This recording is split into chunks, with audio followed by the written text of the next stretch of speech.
Cadê Paulo Leite nesse novo Central 98? Tá com a gente aqui, ó, sentadinho. Bom dia, Paulo. Onde está o Oli? Onde está o Oli? O Oli está aqui. Bom dia, Paulo. Bom dia, Carol. Bom dia, Tonton. Bom dia, Vinícius. Bom dia a todo mundo aí ligado nos canais da Rede 98. Vamos falar alguns assuntos, né? A gente tem que ser múltiplo para poder ser único. Não dá para ser único e querer ser múltiplo no entendimento.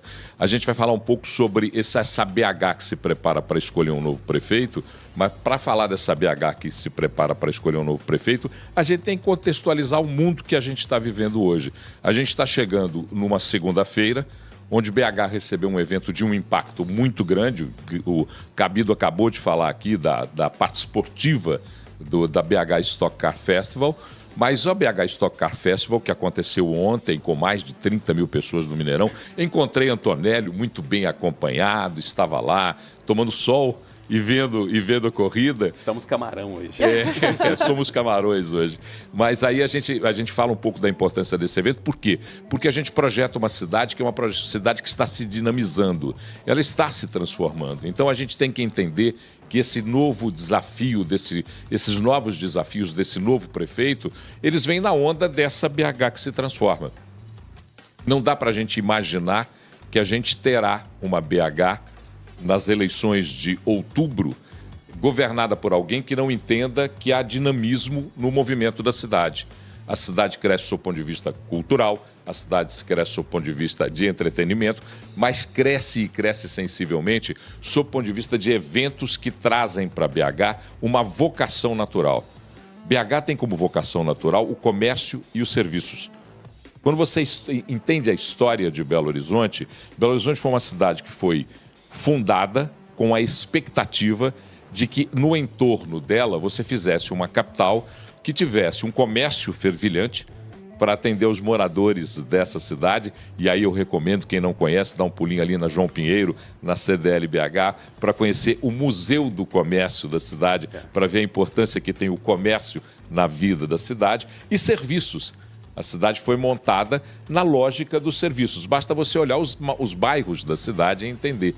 Então, um evento como a Stock Car, ela dinamiza a economia da cidade. Ela traz vida para a cidade e dinamiza a economia. Por isso, o novo prefeito a ser escolhido tem muitos desafios. Porque você não pode imaginar uma BH do 2025, 6, 7, 30, 40, sem entender que nós temos que nos dinamizar em mobilidade urbana, entendimento de uma cidade que vai privilegiar novos conceitos. Na sexta-feira, por exemplo, eu conversava com alguém que atribuía a responsabilidade do fechamento do comércio no centro, na Savassi, por decisões de privilegiar o cidadão, o ser humano. Essa talvez seja a decisão mais inteligente do novo prefeito, que não é fazer um facelifting no centro, é transformar o centro num retrofit capaz de atender às necessidades da população e transformar a cidade numa cidade que se moderniza sem perder a essência. Belo Horizonte a gente tem que entender isso sem sofrer. Belo Horizonte é uma capital que está entre as montanhas. Os montanheses têm uma visão diferente do mundo. Você não pode tratar um montanhês como você trata um litorâneo, como você trata alguém que tem uma visão aberta. Então, o novo prefeito tem que compor esses desafios, tem que compor essas propostas, porque senão ele não conseguirá agradar aquele que é o eleitor. É tão difícil a gente não perceber isso que eu fico até assustado quando alguém vem com propostas que são mais do mesmo. Alguém que vem com propostas que são... e o que mais me assusta, pessoas que se dizem progressistas e que têm propostas conservadoras. É o que mais me assusta, porque ficam presos a uma matriz econômica, a uma matriz de vida da cidade que tem que ser superada. Ô Paulo, isso passa muito pelo eleitor, pelo cidadão também, ter uma consciência crítica e saber avaliar justamente essa coerência nas propostas que os candidatos vão colocar, a viabilidade do que é prometido, porque prometer é fácil demais, né? Eu posso prometer qualquer coisa aqui e não cumprir lá na frente. Então, como é que a gente, como cidadão, você vai falar desses principais desafios, mas tendo esse olhar crítico também, o que eu preciso prestar atenção, quem está ouvindo a gente agora, para poder falar, não, eu vou prestar atenção nisso, eu vou cobrar esse ponto, para saber justamente isso. Estão prometendo aquilo que BH precisa e essas promessas são realmente viáveis? Você falou em promessa, me lembrou a história do Capeta, do senador que foi para o céu, o O anjo disse, pode escolher onde você vai ficar, você vai descer ao inferno. Aí ele desceu ao inferno, chega lá no inferno, tinha festa, alegria, confusão, aquela coisa toda. Ele falou, opa, aqui é o lugar que eu quero. Mas foi para o céu, viu o céu etéreo, decidiu-se, voltou para o inferno. Quando voltou para o inferno era uma caldeira. Aí ele virou para o capeta e falou, peraí, eu vim aqui, era festa, era alegria, era tudo que eu queria. Ele falou, peraí, eu estava no período pré-eleitoral, eu consegui o seu voto. Essa é uma questão fundamental. Promessa é fácil de fazer, o difícil é cumpri-las. Quando você vê a coerência de alguém, você tem que entender o seguinte, o que adianta um prefeito dizer hoje que ele vai criar um processo de mobilidade urbana na cidade que em 4 anos de mandato será resolvido? Ele não vai conseguir.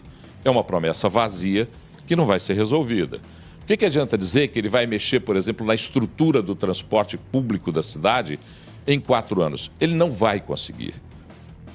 Na saúde, na educação, ele tem que ter propostas de transição de uma BH, que ainda não é uma BH que contempla as necessidades plenas do cidadão, para uma BH que seja transformadora no meio do caminho. O que eu quero dizer com isso? Propostas têm que ser concretas. Eu tenho que entender, por exemplo, que o contrato com as empresas de transporte vence em 2026. Um prefeito que assumirá em janeiro de 2025 tem que ter uma proposta de renovação desse contrato. Em que bases, né? Em que bases isso serão feitas? Você lembrou muito bem. Não adianta nada dizer eu vou renovar o contrato da forma que aí está. Ele tem que ter uma proposta de mobilidade urbana, de trafegabilidade pela cidade, diferente do que vem até agora.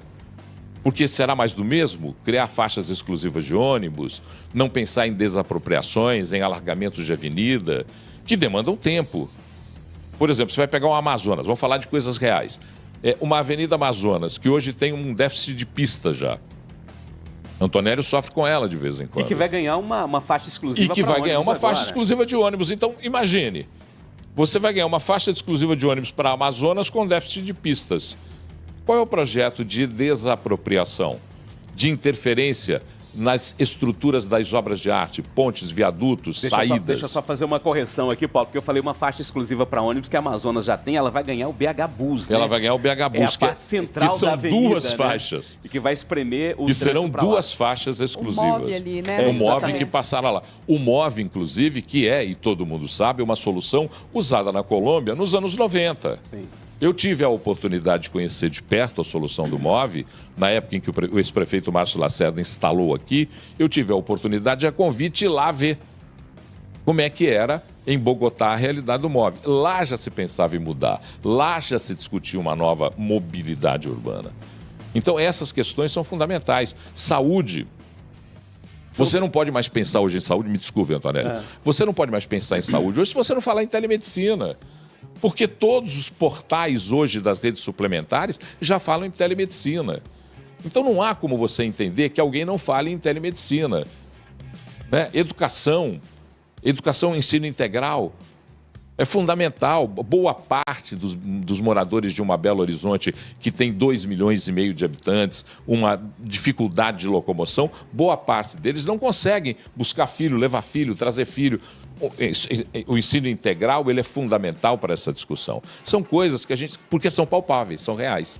Essas são discussões reais. E é fundamental o Belo Horizontino entender que ele tem que entrar nessa discussão, Paulo. Sim. Ele tem que assumir o papel de cidadão, cobrar, não só reclamar, mas cobrar. Na hora que é chamado ao debate, ele tem que participar também. Na hora que é chamado à consulta pública, ele deve interagir, porque ele tem que cuidar da cidade dele.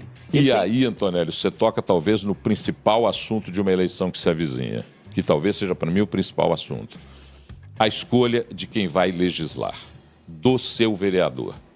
O vereador é o contato mais próximo do cidadão. Aí você vai dizer, não, mas eu moro num bairro de periferia, eu nem sei quem é o vereador, não consigo falar com ele. Vai na porta da Câmara, entra lá, vai falar com ele. Tem o telefone no portal da Câmara, tem o telefone, tem o e-mail de acesso, enche a caixa de e-mails dele. Ligue para ele todo dia, converse, exija. Porque o vereador é quem muda ou transforma a nossa vida. É ele quem fiscaliza o poder executivo. A escolha do vereador é mais importante que a escolha do prefeito. Sim, isso é uma afirmação. A escolha do vereador é aquele que te representa. Ah, mas são 43 vereadores para 2 milhões de pessoas. Que raio de representação esse senhor está falando? Peraí, não é não. São 43 vereadores que deverão ter a obrigação de atender aos 2 milhões de habitantes. Essa é que é a lógica. Então a escolha do seu vereador é fundamental. E vereador é fácil. Vereador é caminho tranquilo. Vereador é Google. Vai lá e bota o nomezinho. Pôs o nomezinho do vereador, você vai fazer a sua melhor escolha. Esse é o caminho para BH se transformar. Esse é o caminho para uma eleição que se avizinha, que ou é uma eleição que é validadora de uma BH que se transforma e é melhor, ou então vai nos deixar no patamar que estamos e que a maioria de nós não está satisfeito. E é bom você formar a sua opinião a respeito de tudo isso, porque tem aquelas figuras que aparecem só de 4 em 4 anos, né, Paulo? Para pedir o seu votinho, né? E depois desaparece, né? É o sazonal, né? Pede o seu voto, você nunca mais vê, ele se tranca no gabinete e não te atende. A esse, diga não. Um sonoro não. Vereador tem que ser participante da vida da cidade. Lembrando que vereadores e prefeitos são nossos empregados, são pagos por nosso imposto. Portanto, devem fazer aquilo que nós precisamos. Paulo Leite com a gente aqui no Central 98, esse novo Central. Você está de volta amanhã, né, Paulo? Eu estou de volta amanhã. Excelente segunda-feira para você. Para todos nós. Valeu.